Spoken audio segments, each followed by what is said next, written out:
שלום לכולם, בואו נדבר רגע על שינוי שקט, כזה שקורה ממש מתחת לרדאר, אבל הולך להשפיע בגדול על החסכונות ועל הכסף של כל אחד ואחת מאיתנו. זה לא הסיפור שתראו בכותרות הגדולות בעיתונים, ממש לא. זה סיפור על תנועה עדינה, כמעט בלתי נראית, שמתחילה עכשיו, אבל ההשפעות שלה הן הולכות להיות עצומות. וזו בדיוק שאלת המפתח.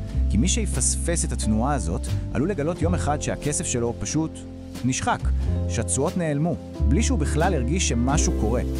אוקיי, אז לפני שקופצים ישר למה עושים, חייבים לקחת צעד אחד אחורה ולהבין את הכלי עצמו. הריבית היא בעצם חדר המכונות של הכלכלה כולה. תחשבו על בנק ישראל כמו נהג. כשהוא רוצה להילחם באינפלציה ולהאט את המשק, הוא לוחץ חזק על הברקס, כלומר מעלה את הריבית. אבל כשהוא רוצה לעורר את הכלכלה, לתת לה בוסט, הוא עובר לדבשת הגז ומוריד את הריבית. והיום אנחנו בדיוק לפני הלחיצה הזאת על הגז. אז בואו נסתכל רגע על לוח המכווינים. הריבית בישראל עומדת כרגע על 4.5%. שימו לב לפער מול ארצות הברית ובעיקר מול אירופה. הפער הזה לא יכול להישאר ככה לנצח, הוא בעצם צועק שבנק ישראל יצטרך ליישר קו. ומה זה אומר? זה אומר להוריד ריבית.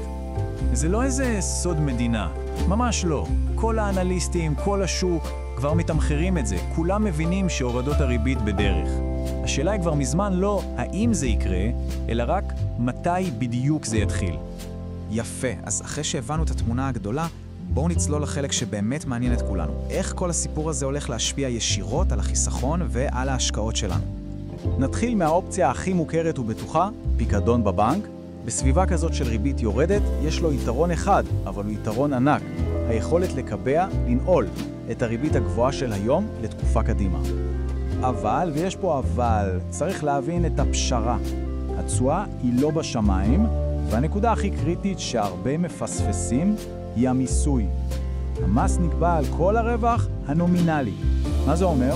שגם אם האינפלציה אכלה את כל הרווח, והרווח האמיתי הוא 0, עדיין משלמים מס על הרווח על הנייר. וזה, אתם יודעים, קצת כואב. טוב, נעבור ללהיט הגדול של השנה האחרונה. הקרנות הכספיות. הם היו פשוט פנטסטיות. נתנו תשואה טובה, נזילות מוחלטת, דמי ניהול אפסיים, לא פלא שמיליארדים זרמו לשם. אבל, וזה אבל חשוב, התשואה שלהם היא כמו צל של ריבית בנק ישראל. כשהריבית תרד, גם התשואה שלהם תתחיל לרדת איתה צעד אחר צעד. אז הן פתרון מעולה לכסף שצריך להיות זמין ונגיש, אבל הן לא אסטרטגיה טובה לצמיחה ארוכת טווח בסביבה החדשה שנוצרת. איפשהו באמצע, בין הפיקדון הסגור לקרן הכספית הנזילה, נמצא המקם. אפשר לחשוב עליו כמו על פשרת זהב. הוא בטוח, הוא נזיל, אבל יש לו בונוס קטן. כשהריבית יורדת, יש לו פוטנציאל קטן לעליית מחיר. וכאן אנחנו מגיעים לחלק המעניין באמת, למנצחות הפוטנציאליות של המהלך הזה. אגרות חוב ארוכות. העיקרון הוא פשוט. תחשבו שיש לכם אג"ח שמשלמת 5% ריבית. ופתאום הריבית במשק יורדת, והאג"ח חדשות מונפקות רק ב3%. מה קורה לאג"ח הישנה שלכם? היא הופכת פתאום למבוקשת מאוד, לנכס נדיר, והמחיר שלה, כמובן, עולה. אבל רגע, לפני שכולם רצים לקנות, חייבים להבין. איפה שיש סיכוי גדול, יש גם סיכון גדול. אג"ח ארוכות הן תנודתיות, מאוד. הן יכולות להרוויח הרבה, אבל גם לרדת בחדות. זה כלי שדורש הבנה ועצבים חזקים. ולבסוף, אי אפשר לדבר על הורדת ריבית בלי לדבר על מניות. באופן כללי, ריבית נמוכה היא כמו דלק סילוני לשוק המניות. לחברות פתאום יותר זול לקחת הלוואות, להשקיע, להתרחב, וכל הצמיחה הזאת מתגלגלת בסופו של דבר למחיר המניה. ויש עוד משהו, כשכל האפיקים הסולידיים נותנים פחות ופחות תשואה, לאן הכסף הולך? הוא מחפש צמיחה אמיתית, והוא בדרך כלל מוצא אותה בשוק המניות. אבל חשוב לזכור, שוב, שוק המניות הוא רכבת הרים, זה מכשיר השקעה לטווח ארוך, לא מקום לשים בו כסף שצריך למחר בבוקר. אוקיי, אז מיפינו את כל הכלים על השולחן. עכשיו מגיע שאלת $1,000,000. איך לוקחים את כל הידע הזה והופכים אותו לאסטרטגיה ברורה ופשוטה? האמת שזה יותר פשוט ממה שזה נשמע. בסופו של דבר הכל מתנקז לשלוש מטרות עיקריות. האם המטרה היא לנעול את התשואה הגבוהה של היום כל עוד אפשר?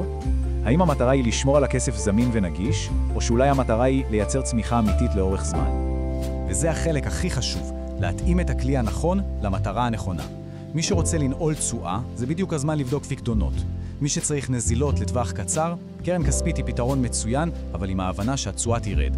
ומי שמחפש צמיחה אמיתית, שם המשחק עובר לאג"ח ולמניות. אין פתרון אחד שמתאים לכולם. אז בואו נסכם. חשוב להבין שהורדת ריבית היא לא איום, ממש להפך. עבור מי שפועל נכון ובזמן, זו דווקא הזדמנות גדולה. זה אולי המשפט הכי חשוב שכדאי לזכור מכל מה שדיברנו עליו. בשוק שמשתנה, להשאיר את הכסף באותו מקום, זה לא לשמור עליו, זו בעצם החלטה אקטיבית לתת לו להישחק. וזה כל הסיפור. ההבדל בין אלו שיהנו מהשינוי הזה לבין אלו שיפגעו ממנו הוא לא מזל או גאונות פיננסית. זה פשוט עניין של תזמון ושל פעולה. אז נשארה רק שאלה אחת שכל אחד צריך לשאול את עצמו. איפה הכסף שלו הולך לעמוד? בצד שמחכה ורואה את התשואות נעלמות, או בצד שמתאים את עצמו למציאות החדשה וצומח איתה? וכמובן, חשוב לזכור, המידע כאן הוא כללי, וזה ממש לא ייעוץ השקעות. לפני כל החלטה פיננסית, חובה להתייעץ עם איש מקצוע מוסמך שמכיר את המצב האישי. תודה רבה.